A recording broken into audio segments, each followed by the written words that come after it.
Colin, Yes. would you like a spirited rant from Ed? Sure.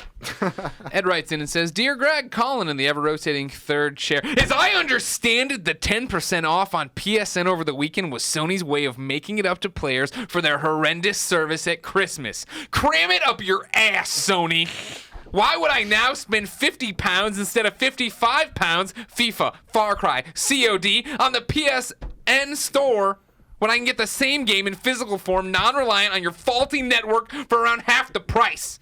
If Sony really were sorry, they'd send every PSN some kind of code that would let users go into a GameStop and get a free single-player game that has no real need for PSN, Metro, Sleeping Dogs, Shadow of Mordor, etc.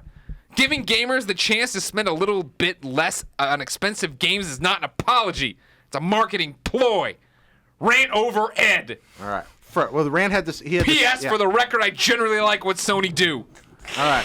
So, Ed, good rant. But first off, you're going to start your rant with mentioning pounds, which reveals you're from Britain. Then immediately go to the soccer game. You're not helping the stereotype. So, going from pounds to FIFA, that hurt a little bit. But what do you think of his point?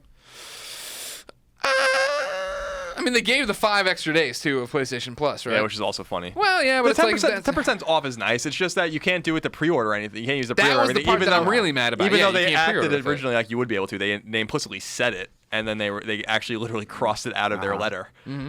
At least they didn't just delete it like it was never there to begin with. Yeah, you're crazy. That was never there. Yeah, what are you talking about? It's just like a little Sharpie on your screen. The PlayStation Plus for 5 days thing is really funny, though. It's like, oh, thanks, guys. Appreciate that. I mean, it's kind of, congruent with what you lost, right? It's sure, comparable with what you lost. It shouldn't always be, necessarily congruent with what you lost. It should make up for what you lost. Sure. You know? Well, they gave you that and the 10% off. I don't know. It is what it is. I bought a few things with the 10% off, so I was happy. Oh, my computer's dying. You need the power. Hufflepuffs don't work on water unless you got